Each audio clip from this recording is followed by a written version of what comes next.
I guess I had to decide if my relationship with alcohol was the most important thing in my life, because as long as it was in my life, whether I wanted it to or not, it always had the potential to come in and steal and shut down every other thing I was doing and wanted, whether I thought it did or not. I'd say it was a pretty abusive relationship. Alcohol is not a kind or fair lover.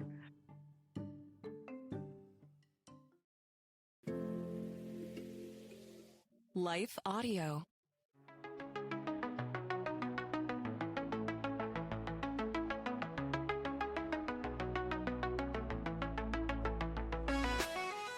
Hello, and welcome to the Confessions of a Christian Alcoholic podcast. I am your host, John Seidel. This is your home for real stories, radical vulnerability, and remarkable comebacks. In the end, this podcast is a place for the desperate, the downtrodden, the destitute, and especially the drunk. But it's also a place of hope and healing. I know that firsthand because I'm the Christian who became an alcoholic, not the other way around. Today, I've found sobriety after decades of struggling. But more importantly than finding sobriety, I found Jesus. My prayer is that as I interview people just like you and just like me, along with professionals in the fields of trauma, faith, and addiction recovery, you will find the peace that is available to you through Christ on the other side of whatever you're going through and whatever addiction that might be. Because let's face it, we're all addicted to something. So welcome. Let's get radically vulnerable as we explore what it looks like to be on this journey of messy sanctification. We'll be right back after this. One of the things that has continued to surprise and also encourage me about doing this podcast is the amount of people who have reached out to me that I know or knew at one time, who I'm close with or who I was close with, who have shared their own story of some full-on addiction, others of just reimagining their relationship with a substance or food or something like that. And today's guest is one of those people. Her name is Amy Leigh Wicks. And I met Amy back in 2005 or maybe 2006. She was my now wife's roommate in college at the school that we were going to in New York City. And she was this kind of deep thinker, yet free spirit, and just got to know her. I was actually talking to someone yesterday, and I forgot that she had dated one of my other really good friends in college as well. And after graduation, it's just kind of one of those things where you just don't keep up with certain people. And she had been really good about not buying into the social media game and been on social media for a long time. So wasn't even really able to follow her until she resurfaced, if you will, over the last year. And as I was sharing about my relationship with alcohol and how that changed and just what it did to me, she messaged me and let me know that she had a very similar story. And so I immediately was like, let's talk about that. And that is the conversation you are about to hear. And boy, I am so excited for you to hear this one, because I think Amy offers a vision of someone that we haven't maybe had on the podcast yet. She's a mom. Have we had moms? Yes. But once you start listening to the conversation, you'll see how unique and special and just why I love Amy so much. And so I think this conversation is really good. It's like I said, it's deep. Amy is a poet. She has become a doctor, got her PhD. And she is someone who just has a way with words. And so we'll talk about her poetry. We'll talk about how her alcohol journey inspired some of her poetry. She has 2 poetry books that are linked in the show notes that you can get as well. And so I'm just excited about this conversation and for her to talk about what led to her finally realizing, hey, I need to give alcohol up for good. And this is after she had taken a multi-year break from alcohol. And what I think is really important about that aspect that you're about to hear is that it wasn't what she realized is that even though she was on a quote unquote break from alcohol for a very long time, she realized just the place that it occupied in her life and her thoughts. So really excited for this conversation with Amy. Before we get there, just want to remind you that, you can watch this podcast at theveritasdaily.com. Paying supporters have an opportunity to watch every podcast. And then second, I've started a ministry based on the work in Confessions of a Christian Alcoholic, the book, as well as this podcast, and so many people who have reached out and have been in need of resources.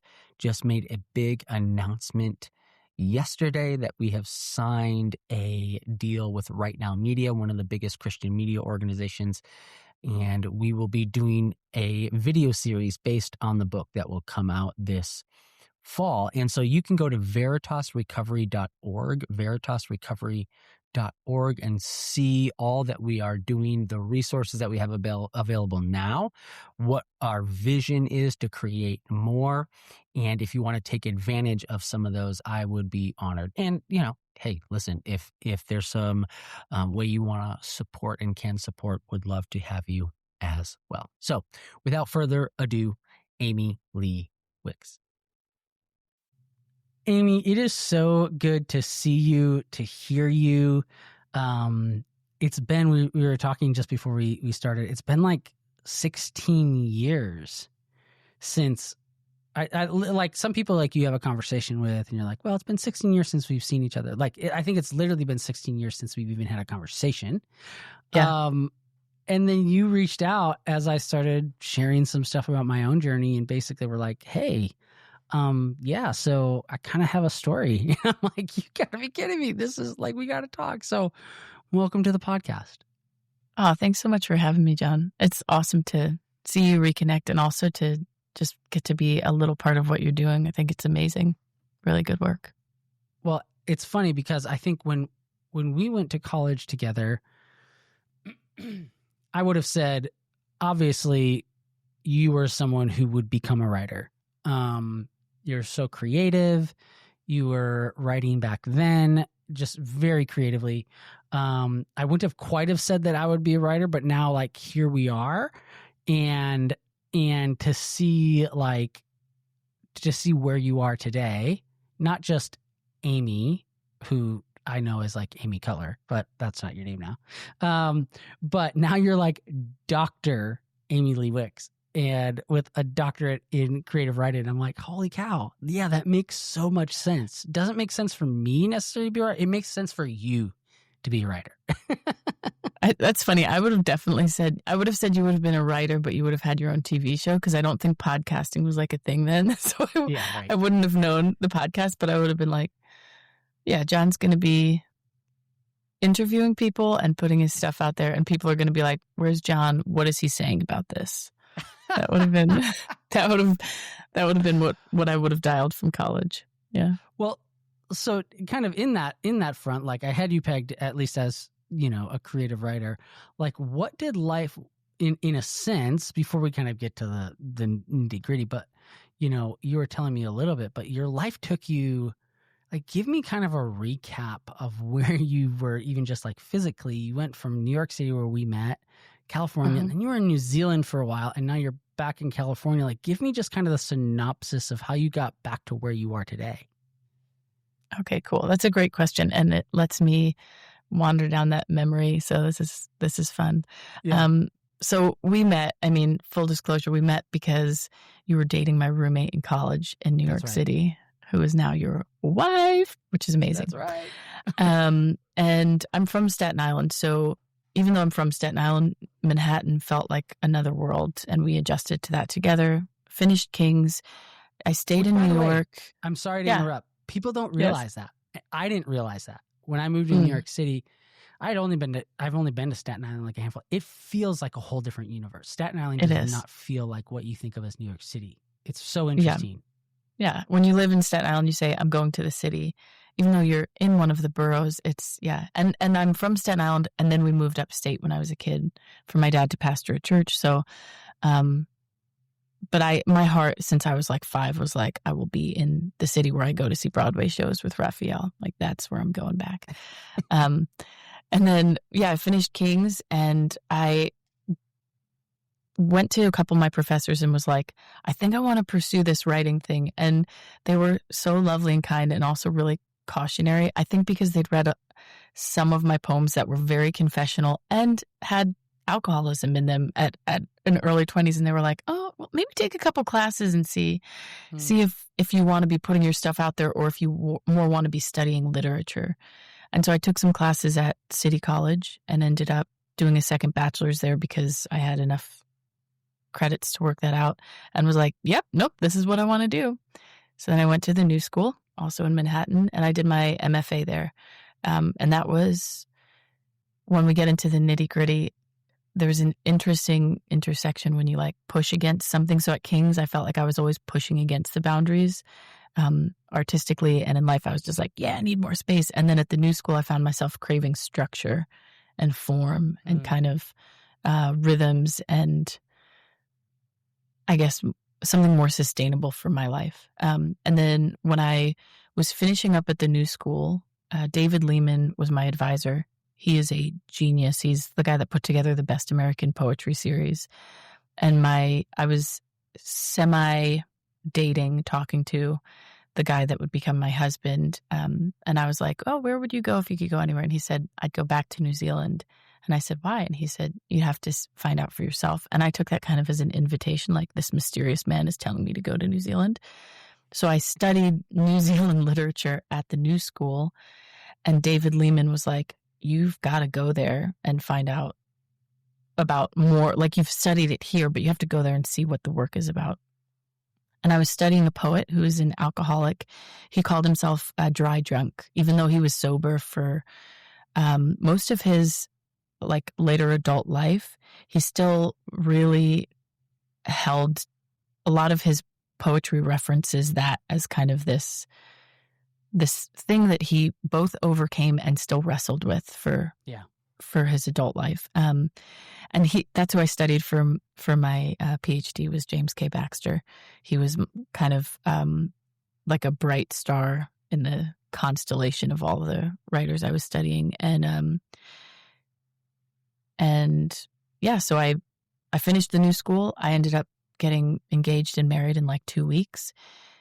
We rode motorcycles from New York City to California, and then we rode up the coast and we landed in Reading. And then I got accepted into the PhD program, so we sold our motorcycles and flew to New Zealand and lived there. I was there for about 6 years. And then in 2020, my husband got offered a job. I lost my job because I got a bad brain injury, and I came back to Reading, and he worked, and I painted and sat in a dark room for months, and then I gradually got better, and then unexpectedly got better, and then I sort of said yes to my heart, the big part of my heart that had been acting and performing since I was a little kid, and I stepped into a role at a small arts conservatory teaching drama, and then becoming the head of drama, and training actors and crawling on the floor and doing all that fun stuff. And that's what I've been doing for the last 4 years. Yeah. And now we're here. And so here's what's so interesting is, I think if you're listening to this, you're listening to Amy, and, like, she's soft-spoken, but like, I don't remember you that way. Like, I remember you even more so just like, it's just so interesting to see how you've grown and changed. And I'm sure you're looking at me and you're like, well, you had hair when I knew you. And I'm like, yeah, I did. Now I'm bald. But so here you are, like, now pursuing, this love, of acting. And I would say what's so funny about social media, there's obviously a dark side. There's obviously an addictive side. There's like, we're constantly butting up against that. But I think what is so interesting is the way that we were able to reconnect is I think, you can correct me if I'm wrong, but I think you kind of got to this point where you're like, I want to act full time, or that's like what I want to pursue. Like, I kind of need some sort of a social media presence, or at least this is part of it. And so you like restarted your Instagram, and I see you, and I'm like, I'm watching Amy like quote Shakespeare and recite her poems. And I'm like, oh my gosh, this is awesome. I get to reconnect. But like you were off social media, I think, like for as long as like a better part of the last 16 years, correct? Yeah, it was about 11 years. So this was the first time I like opened that box and stepped in. And yeah, exactly what you said. It's both like amazing and it's also insane. And it's been wild to see the stories didn't exist 11 years ago on Instagram. Yeah. And so just navigating that world, but also seeing, people like yourself, other people that I went to school with or grad school with who I haven't spoken with or connected with. And all of a sudden I'm just seeing these little snippets of people's lives. And also there seems to be a trend, if I can call it a trend, of like people that are about our age are starting to unravel pain and trauma in a way that's really beautiful, and that I think would have been non-existent, or we wouldn't have had language for it, maybe largely in the circles that I was aware of. Like there was pain, but my pain usually geared toward like rebellion or self-medication. I think other kind of pain was, it would have been stuffed down or silenced. And now there seems to be this like kind of opening about it. So yeah, it's very interesting. What has been your biggest, because it's interesting. It's like you're coming into this world of social media, you're stepping into it. And in some ways I'm kind of like watching you too. Like I'm watching like how you're interacting with it, Like what has been your biggest takeaway? And I know you just shared, what you shared, maybe that's it, but what has been your biggest takeaway? It's almost like you've emerged from this, you could say this bunker, if you will, of no social media. And then I can only imagine the flood of like, you're like, holy crap, this is like, what has been surprising for you? I think the beauty and the pain of other people's worlds, and being like, oh wow, this time that I was in my own silent world, or silent in the sense of not being on social media, I was experiencing things, and the thought of coming into social media, I was like, oh wow, I don't look or sound ready to myself. I feel like I would have wanted to present from a platform or from a place of having things figured out, but instead I feel like I'm coming in on a tide of like, I will be quoting Shakespeare while I run out to cool down my car to put baby in it, because I actually don't have time or capacity to polish and set things up. And I thought that would have been a real disadvantage, but the feedback I keep getting is it's actually refreshing, because I guess because of so much AI, things are perfect and polished and imagined. But life, that's the edge that life has. And I think that's the edge that I've found becoming a mom as well, is like the messiness that overtakes, the wildness that overtakes any sense of order, and like any sense of having laundry folded or dishes always done. It's like there is this driving life force that is way messier and less containable. And I think coming onto social media and realizing like I can either embrace that and then come on and just be there, or I'm going to post one thing like every year when I get ready to go to a Christmas party. I don't Yeah, right. Exactly. Well, and I didn't mean to make it sound like you were living in you weren't living in a bunker. Like, obviously you're aware of social media, but New Zealand's a bit of a bunker. It's a beautiful bunker. Yeah. I know someone from New Zealand and they say that too. But you mentioned something there that I think is a really good segue. And so you talked about self-medicating. And what's interesting too is even just something you said even before that I picked up on was that you had started writing poetry in your early 20s that related to alcohol, which I had no idea. Right? Like that would have put us around the time of knowing each other, I believe. Mm-hmm. And I had no idea. I'm like, Amy's the quintessential overused phrase, like Amy's a free spirit. Like, I get that, but I never would have thought like you were kind of wrestling with something. So we said we get into the nitty gritty. I'd just love for you to walk us through your story of your relationship with alcohol, where it started, how it started, you're writing about it, and then where you realize, I can't do this anymore. We'll be right back after this. Okay.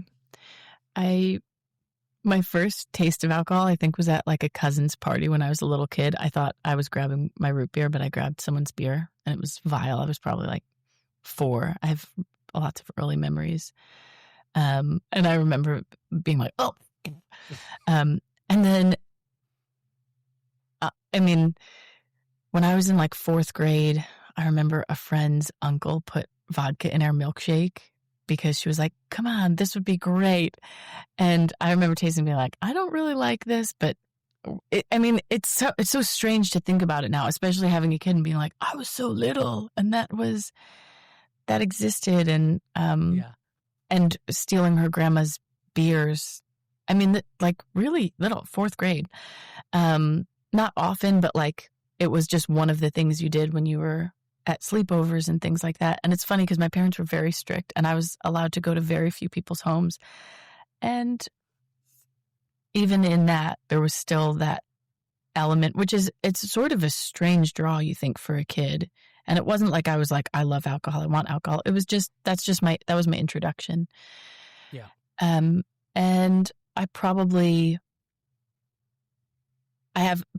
probably a pattern of stopping drinking and becoming a good girl or trying to please either my parents or church or myself or my own standards, and then swinging the other way for a bit. So in high school, I didn't drink. I didn't do any drugs or kind of, I had been found sneaking out when I was 13 or 14, and it was not a good situation. And the police were involved, and my parents had to come and get me. And it was this mortifying experience that turned my summer into like, I was like, I am becoming a nun. And so I sort of did for high school. For the next couple of years, I like hyperachieved. I was president of my class. I was prom queen. I was president of the National Honor Society. I was like in all of the clubs I could be in. And I was sort of I would just go. And I was alive. I felt alive. I was doing theater. I really loved my life. But by senior year, I had this kind of tick over into disenchantment with everything. Everything felt small. I felt stuck. I cut off all my hair. I had worked at a summer camp and saw children experiencing trauma. So I had these kind of moments that were shaping me and moving me, I guess, into who I would later become. I graduated from high school, and I did classes while I was in high school at a community college and finished those up. And then I moved to King's, which is where we went to the same school in Manhattan.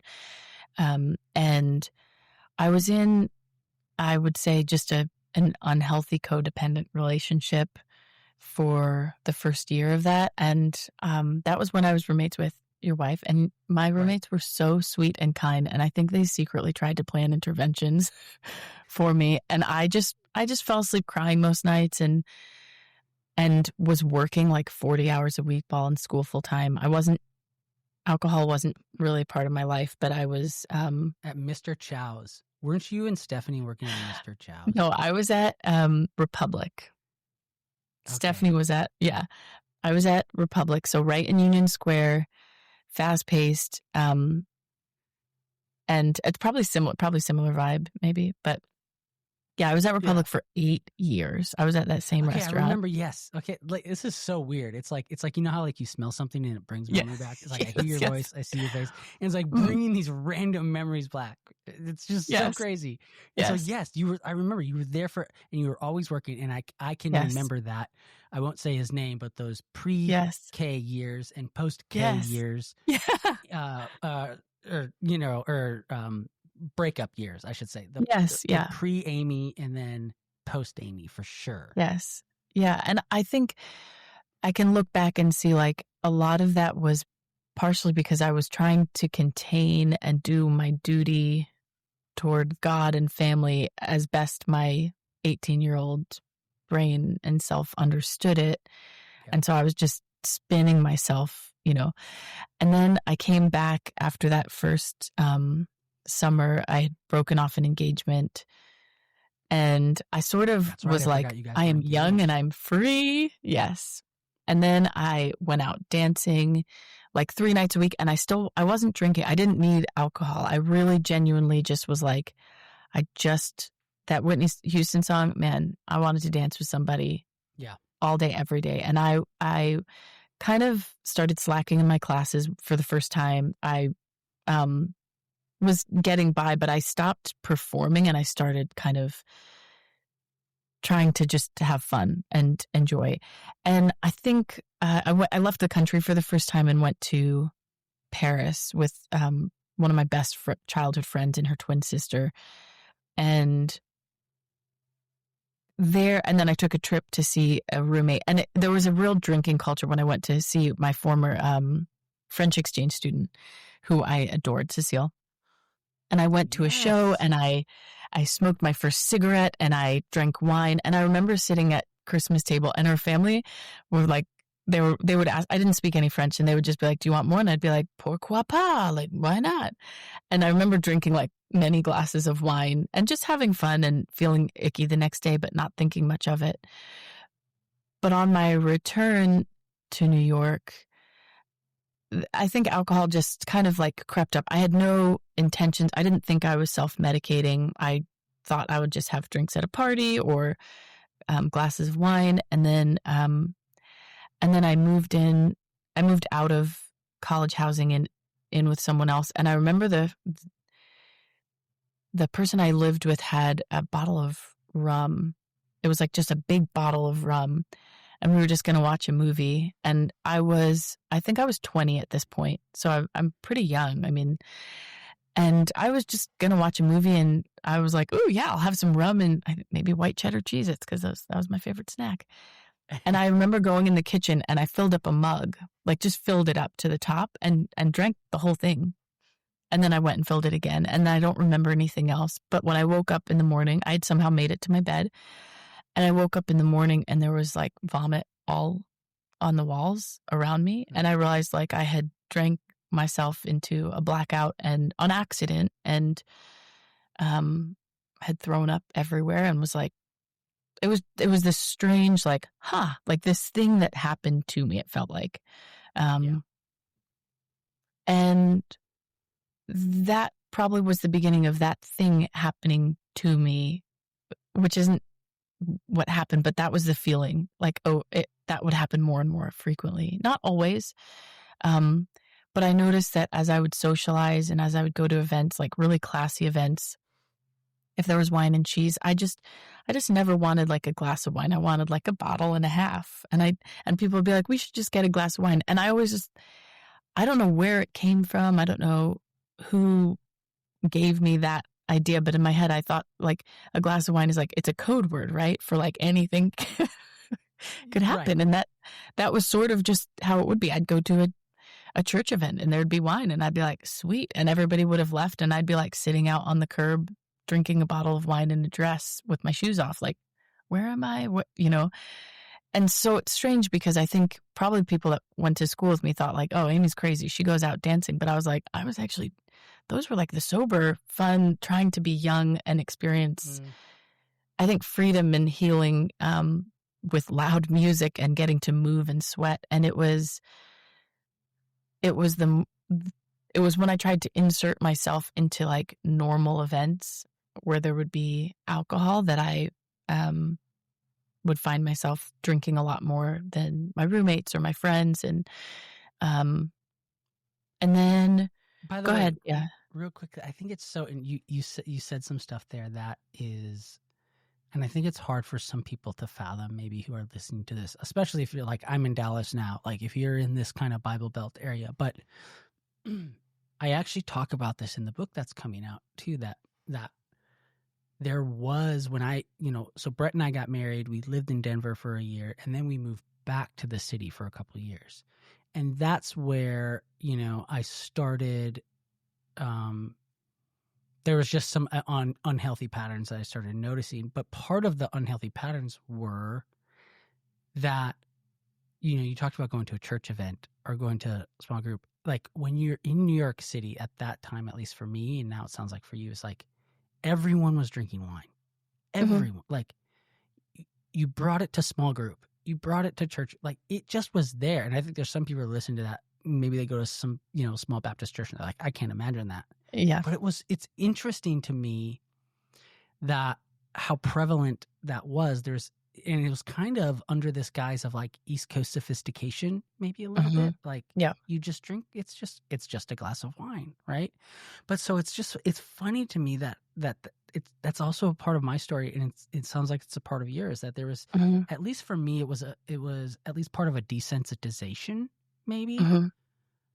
Not saying that people that were doing it were handling it wrong or doing it wrong, but it was part of my desensitization, I guess, to that fact. I'm like, well, I mean, I'm at church small group, like it's just normal. Yeah.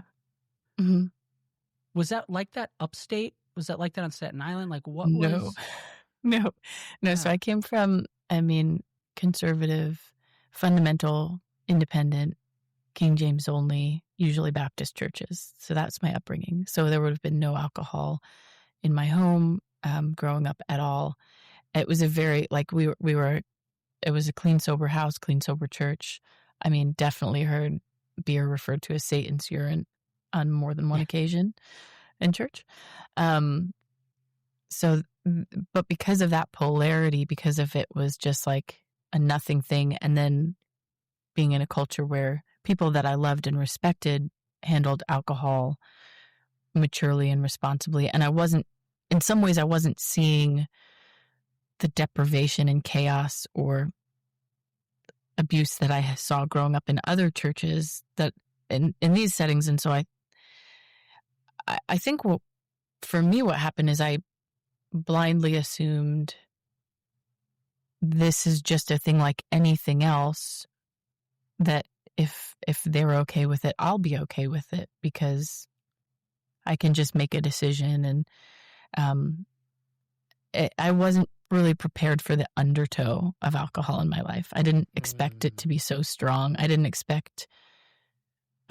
think of myself as an alcoholic ever until after I stopped drinking. And I think a friend had like this little questionnaire book, and she's like, can I ask you some questions? And I was like, yeah. And I was answering, not knowing what the context was. And she's like, okay, so you had a real problem then. And I was like, did I? I don't know. Are you sure? And if I thought of because I had a season of sobriety that I thought was just going to be a season, but I noticed in the season when I thought okay, all right, I'm going to do this for 3 years, and that's so long. But for the first 2 years, I literally was like, I cannot wait until I get to go drink when this is over. And that was really in my mind, was like, oh, well, as soon as this time is up, then it's my time again. And I was like, who is that weird voice that is like clawing for this thing that has never benefited me? There's not been a point in my life where it's given me more than it's taken.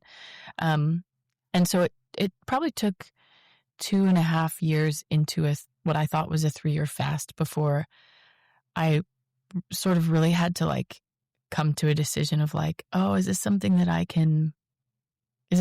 believe will serve my life, or do I say it's just not for me? Maybe it's just not for me. And I felt angry about that because I felt like, no, I can look around me and see people having a good time. And I love a good Pinot Noir. And this doesn't make any sense. I'm mature too. I should be able to handle this. And, it was kind of a humbling thing to be like, but I can't. And for me in my life, it's not something that it's not something that I think will serve me well. And so for the foreseeable future, that was that decision. So take me back to, you're in New York City. Like, how do you go from that point in your life where you're drinking outside on the curb when everyone else is gone to the point where you realize, okay, I'm going to give it up for 3 years? What does that section of time look like? So there were a few kind of blackout sections of drinking, and then there was the long slow of I had written a book and I had published it, and I was running the slam poetry circuit, so I was performing like 3 nights a week. So I would go and work at Republic, and then I would go to these poetry slams thinking I'm going to go read a poem and then leave. And then I would have spent most of my tip money drinking on accident. I mean, months of this, like multiple times a week being like, shoot, I don't have money again. Shoot, where is it going? I don't even know where it's going. And a lot of people would give me drinks as well. So I would feel like, oh, bonus. But once someone gives you a drink, you have to keep going. So then anyway. And somewhere in there, I had started smoking as well. I'd started smoking cigarettes, and then I started smoking weed, and then I had a really bad time. And then I remember taking ecstasy and thinking like, this doesn't feel like me, but also there was this kind of hollow, empty thing. And I hadn't stopped going to church. I mean, okay, I did for a while, but I had come back to the Lord and felt like I just couldn't get a handle on things. So if I had a really bad night of drinking, or if I was doing drugs, I would text the guy that ran setup at church for the early service, and I'd be like, I'll be there tomorrow to set up. And that was how I did penance. I would get up hungover and I would ride my bike for 45 minutes to get there at like 7 a.m. and move heavy things and sweat out the alcohol from the night before. And I was like, I don't really know why this is the way that this is, but the pattern was getting a little bit more strong. And then I think it was like a night before Christmas or New Year's, and my parents were going to be visiting the city. And I had a night where I was drinking with someone I didn't want to be. And I remember waking up in the morning and was like, this is awful. This is not me. This isn't my life. Simultaneously, I was attempting to really market my book and try to figure out who I was as a writer. And my drinking was getting in the way of that. And so as I'm like searching for answers and ready for a change, I walked into a church that was being planted on a Wednesday night. And I heard like the first 5 minutes, the pastor was preaching from the first book of Daniel, first chapter of Daniel. And there's only one book of Daniel, but the first chapter. And he was talking about how Daniel wouldn't eat the king's wine or meat. And he was given all understanding of dreams, prophecy, visions, basically like all of the stuff I wanted to know. I wanted a muse for my writing. I wanted inspiration regularly. I wanted to understand literature. I wanted to be able to engage in culture. And my way of socializing and drinking wasn't working because I would take a step forward socializing and 10 steps back by drinking. And I was like, maybe I could try that.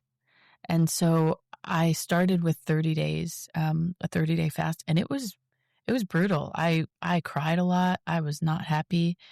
But during that time, I felt like I could maybe commit to a 3-year fast from alcohol and meat. I was going to do both. I was going to do the king's wine and meat. And yeah, and I started doing that, and I grumbled and complained about it, but I was the one that nobody told me to do it. This was just like my own strategy for marketing success was to stop drinking and Yeah. and see if I could get insight into literature. And I noticed something. I knew where I fell asleep at night. I didn't have like as many memories missing. I knew the people that I interacted with and what we talked about. I would remember emotions that I felt at social events, or if someone embarrassed me or was unkind to me, but I rarely remembered what I said or what they said or where, like I just had these patchy things. And I noticed that started to fade. And I noticed that I started to feel pain, emotional pain more acutely, which was rough and sent me on another necessary journey. But I would rather be on the journey of feeling the pain, believing that there's a way to heal and integrate from that, than be on the journey that I was at, where I was just kind of spinning wildly and not worried about whether I'd crash or not, because I didn't. Yeah. Can I ask you about that? Because I think Mm-hmm. I would say the same thing now, right? I mean, I stopped drinking, and I tell people, I'm honest. I'm like, it wasn't roses and butterflies. Like, I'm literally just like pacing my house in my garage Yeah. because I don't know what to do with myself. I don't know how to sit with myself and be with myself, And I think there's a lot of people that hear that and they're like, well, I don't want that. Like you're telling me, Amy, that you'd rather be on this, like you'd rather be feeling those emotions and do like, no, I want to drink those away. Like I just want to escape from them. Why is that good news? Like, how do you explain to someone that like, no, I'm telling you it's going to be painful and yet it's good? How? Why? I think because it's part of growing up. Like, I have a 2-year-old now, and when I think about like him and what I want him to experience, like there's a huge part of me as a mom that's like, I want you to be happy. I want you to be safe. I want you to feel loved. And there's another part that knows, if I prioritize safety, even of your emotions, then I am cutting you off from life. Because life hurts, and life is full of beauty and joy, but it's also full of contrast. Like there are painful elements to being alive, and they help you become more yourself when you can be in them. And there's no shame on trying to escape them. Your nervous system, your heart and body are doing their very best to try to hedge their bets for you. And so I remember there was a long season where I was smoking a lot, and it was because I was actually sick. I had mono, and I was dealing with Lyme's disease. But I talked to this like naturopath doctor, and she was like, well, your body's actually just reaching for something to get you through the next 5 minutes, because you're going so fast that it's like, oh, she's not going to rest. And she's not going to go out, and maybe she can't afford bone broth. So we'll just give her 5 minutes. We'll just give her another pot of coffee. And I think saying yes to that dry space that's uncomfortable is saying yes to ultimately fullness and integration. It's not saying it's going to be painful and hard forever. It's saying, if you want to see all of the colors, then you get to see black and white and red and purple and green. But you can't decide, oh, I don't like that color, so we have to take that one out. It's like, no, they're all of the colors, all of the shapes, all of the things that is life. That's kind of like, yeah, as a mom, when I think about for my son, but then also for myself, I want fullness of life. And I think I don't want to be so spiritually focused that I'm disconnected from the pain of reality. And I don't want to be so stuck in the pain of my reality that I'm unable to be present. They're two sides of the same coin, that like Yeah. frenzied alcoholism and sort of stoic purity. I feel like walking out life and being human, that's a mountain I'm willing to die on. Yeah. Yeah. I think alcohol is not a precision numbing agent, like That's good. you take it and it's like, it's not gonna, it will, at least for me, it will help me escape those thoughts or the being with myself. Yes. But it does so much more. It numbs so much more. And I think I love that you said about colors, because I write this, that once I stopped drinking, I was like, I could, it was like I could taste colors, I could see sound.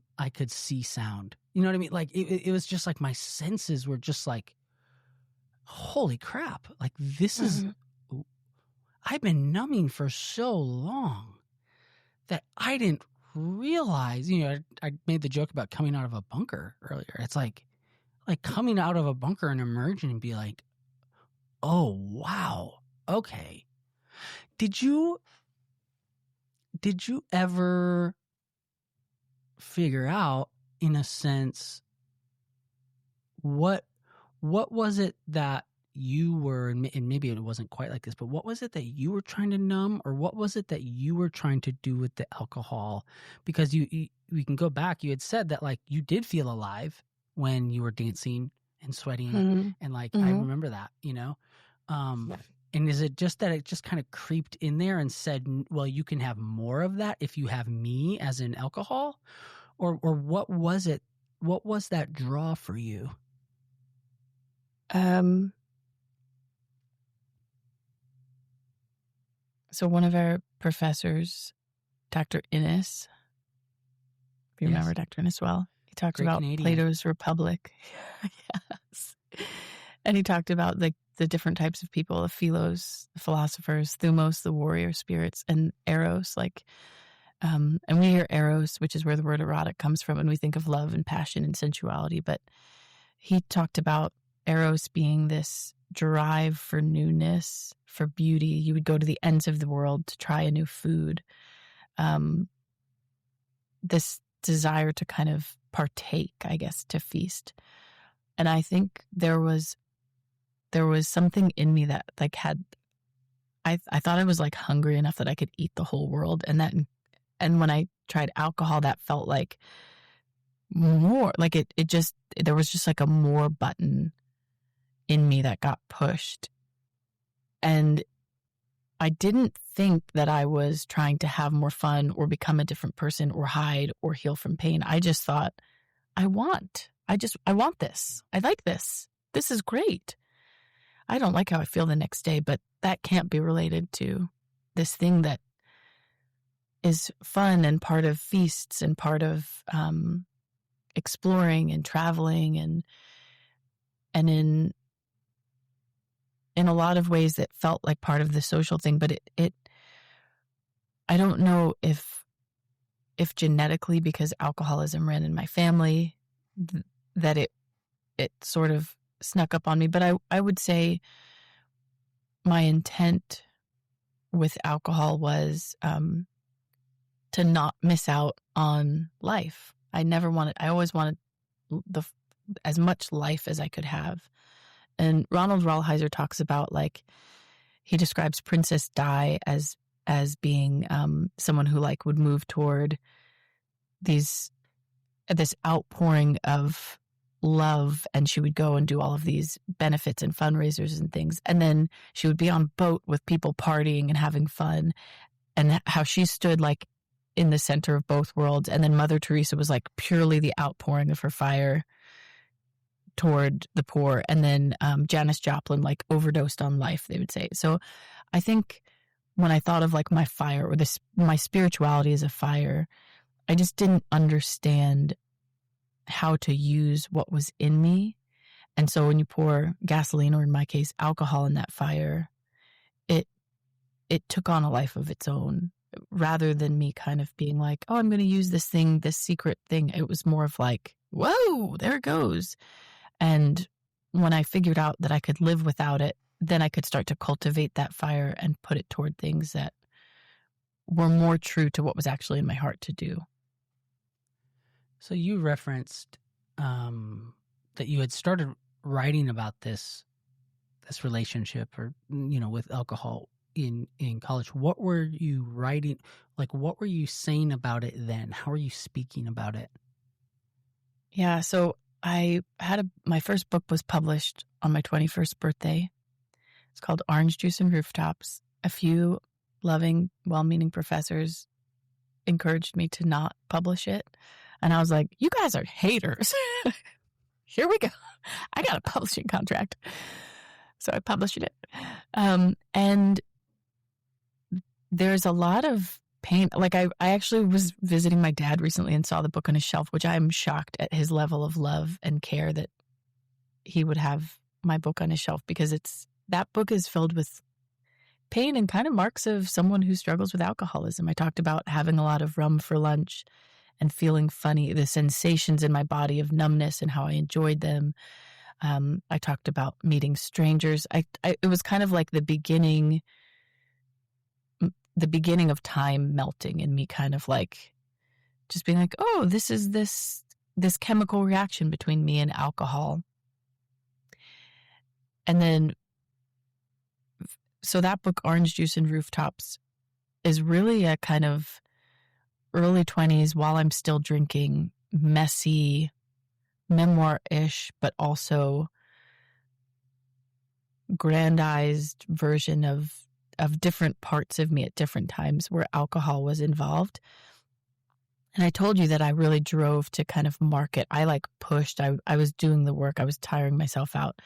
Well, fast forward years later in New Zealand, I had done my 3-year fast and decided I'd be sober. And then I was doing a PhD, and my life looked so different. I lived somewhere beautiful. I had rhythms for my writing rather than the kind of manic scrawling and filling papers and pulling receipts together. This was like, I write every day. I write at the same time every day. It's a little bit boring. I teach other people to write. I spend time with them. We cultivate poetry together. I volunteer my time here. I help do these things. And I had a publisher pursue me. The book came together in a way that felt more like a gallery and less like a stack of here, Yes. And my reflections back were like, oh, I can see my hunger and my need. But I needed care and I needed some direction. I think, by the way, that's what I'm picking up on, right? Like I talked about that early, just when we started the interview, like Amy that I knew as Amy was this, free spirit. And that's not to say you're not. I think you're, to use your own words, you're a more mature free spirit. But is like, I can even just hear that, right? That like it went from more of a manic to more of a methodical, to use alliteration, because I love alliteration. That, and you can see that in you. So what were you saying? I think there's a whole chapter in my book that I talk about, like, how does this happen, right? Like, how can you be the Christian that becomes an alcoholic? And you've hit on that to a certain extent. But I'm always curious what people like us are telling ourselves during these stages where I think at times I would have these kind of out-of-body experiences where I'm looking down on myself and I'm like, what are you doing? And I drink them away, But like in those moments, like the moment you wake up and, there's vomit all over or you've blacked out, what are you telling yourself as it relates to the idea of, we grew up in the church. We know this isn't like the flourishing life necessarily that's been promised us. Like, we're told not to do this, but we do it. what are you telling yourself, either consciously or subconsciously, to say this is okay? We'll be right back after this. I think I came to a conflict point where I realized a lot of what I had seen in the churches that I had grown up in, there was a lot of abuse. There were a lot of children being hurt. There were a lot of really dark things. People taking advantage of positions that they were in that I saw and experienced as a child. But we just were in church whenever the doors were open. Whatever church we went to, we were there. Sunday morning, Sunday night, Thursday night Bible study, sometimes Wednesday night Bible study. And my family was faithful to that. Like, that was like, we get dressed, we go to church, we do this thing. And we were at churches that really studied the Word of God. Like, I was always winning scripture memorization competitions and for Sword prizes. drill. Yes. Sword drill, family hardcore.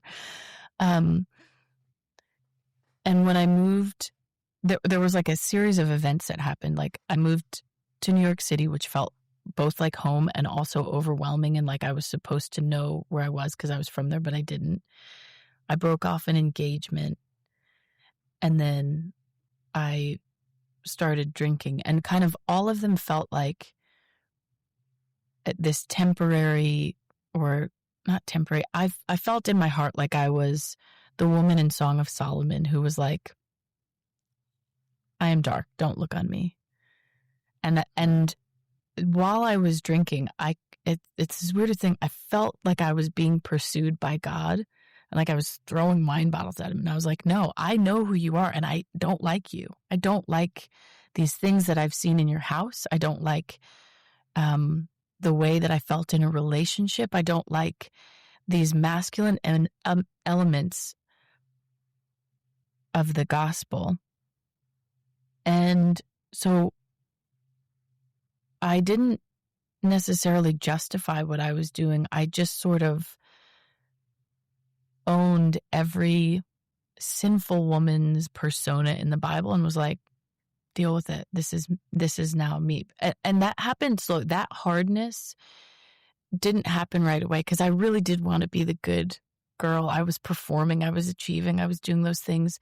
And then when something kind of broke or tipped at the same time I started drinking, I sort of was like, well, that didn't work out for me. We'll try this other path where I will achieve for my literary work or whatever, and I can live in the swirl and the drinking and whatever. So yeah, I think I probably was harder on myself than anyone could have been on me. And if I look back and if I think of like, if I now were to meet little Amy, I would have so much compassion. I would just probably have a place on my couch for her to come and sit. I wouldn't ask questions, but I'd listen if she wanted to talk. And I would once in a while be like, you let me know if you need something. You let me know if you need help. Because I think knowing that like there's always a way home. You can always come home. You can always come home is really important. There's no stuckness too far. There's no shadow too dark. That word, compassion, as I've dug through my trauma growing up and, big T trauma, but also little T trauma, Yeah. And for people listening, like the big T trauma is those things that like, okay, it's the sexual abuse or it's the, the physical abuse or whatever. But the little T trauma, the stuff like, attunement trauma, and I think we don't do a good job of talking about this in the Christian church and our Christian communities these days, because I think too many people write it off as just like mumbo jumbo. But like, there's a world where you can look back and say, in your story, that Amy was doing those things. Little Amy was like hard. I'm gonna just throw myself into the sinful woman, as you said, and yet have compassion for that person. And I think some people in the church today get so scared that like you use that word compassion and they're like, you're justifying it. Like you're just okay with everything you were doing, or like, and it's not. It's nuance, but we don't like nuance. But how do you explain that nuance? Like, how do you explain that ability to look back and have compassion and still say like, but that still wasn't the flourishing, fulfilled, peaceful life that the Lord had promised me? Yeah, I think part of it is seeing the pain that someone's in and seeing not little Amy's actions as this defiant attempt to be God, but rather like a kid who throws a tantrum and they've gone past the point where you're like, okay, you're going to be in timeout or you're going to receive this punishment. It's like that child's nervous system is not regulated or in any state to have any kind of logical conversation. What do they need? They need a hug. They need to be told you're having a really hard time and I'm right here and it's okay that you're having a really hard time. And so that, I think, is what I would offer, not just my little self, but I would say for those who feel angry or defensive at giving compassion to someone in that space, they probably also need a hug, because that anger is coming from a place of, no, I have had to hold it together for this long while they are ruining everything, right? Either we're the older brother in the prodigal story or we're the younger brother. The father has compassion for both, actually. He doesn't just drive out the older brother and say like, why are you being such a jerk? Just let him come home. He's like, oh, you've been in my house and didn't know what you had. But we're going to throw this party for your younger brother as well. And I think like shifting from, I've lived as both, but my heart is to be doing what Jesus said he did when he does what he hears the Father saying to do. And that's where I'm listening and in my own life, not just for myself, but for the people that I'm interacting with. I think anger can be justified. It's usually coming from a place, but what we do with it and whether we need a hug in our anger and lack of understanding. Some people are like, don't hug me. I'm like, okay, you don't need a hug. You need fresh air. That's fine. That's fine You too. said that and I got emotional because I think for so much of my life is like, I wanted that hug. And I wouldn't have been able to say that. Like John at 25, 21, 30 even. 35 wouldn't have even been able to say that, you know?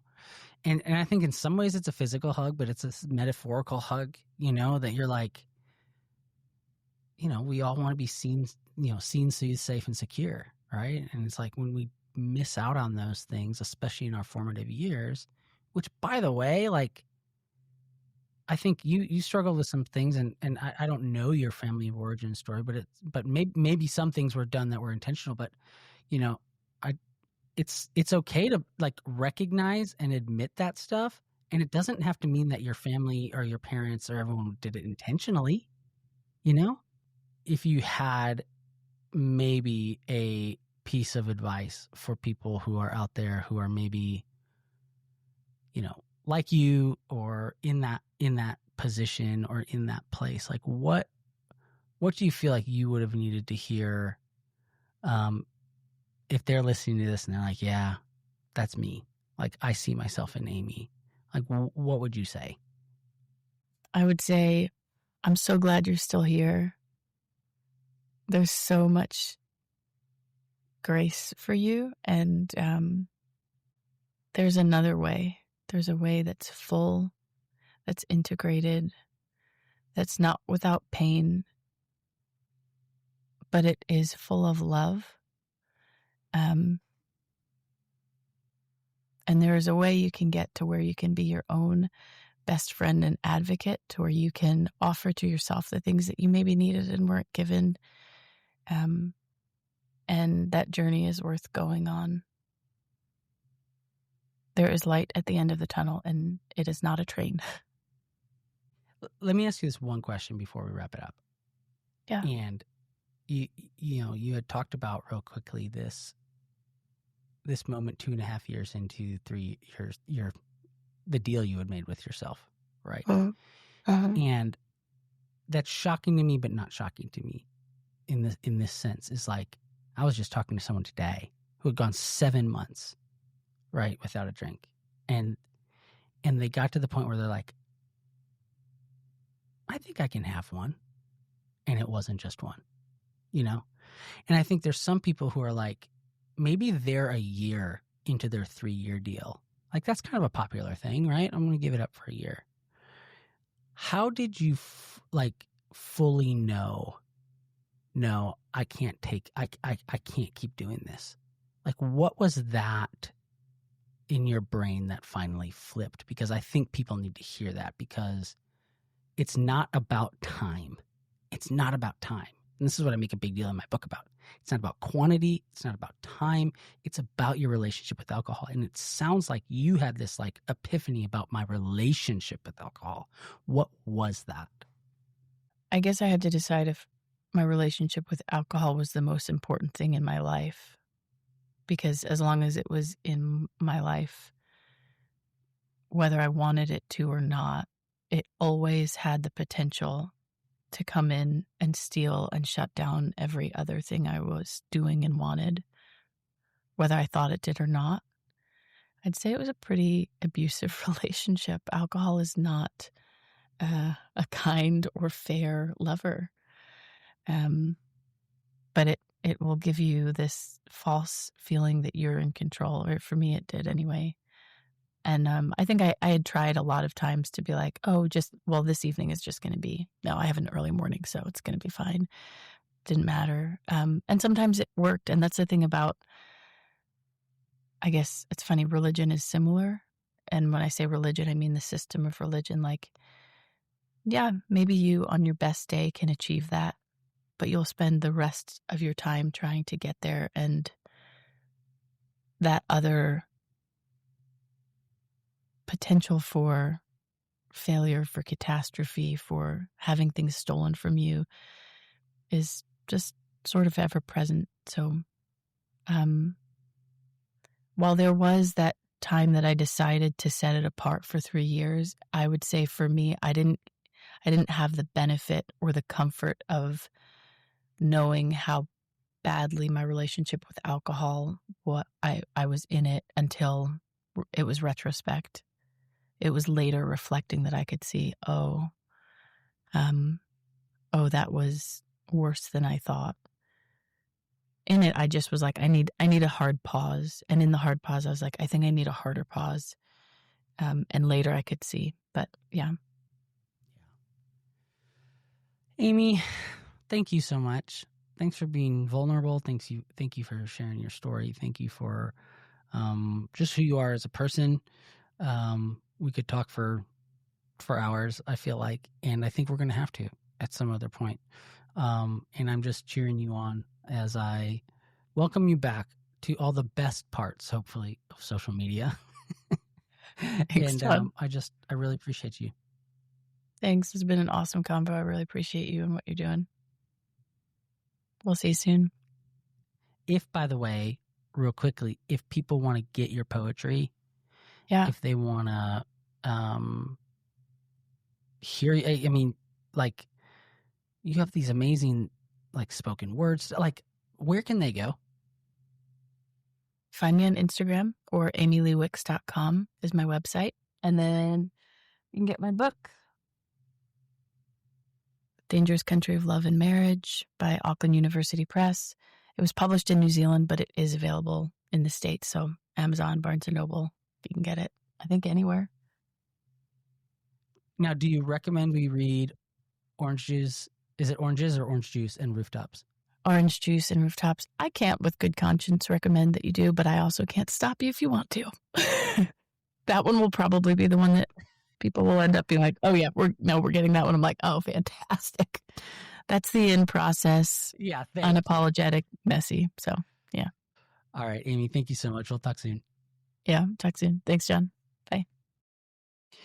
Before I started recording this episode, I read something on Instagram, and it was someone with a very quote unquote hot take, right? And said, "Oh, we're talking so much about regulating our nervous systems and, talking about Jesus, Jesus that wants to do that. And we've lost sight that came for our sins, not for our emotions and our nervous system."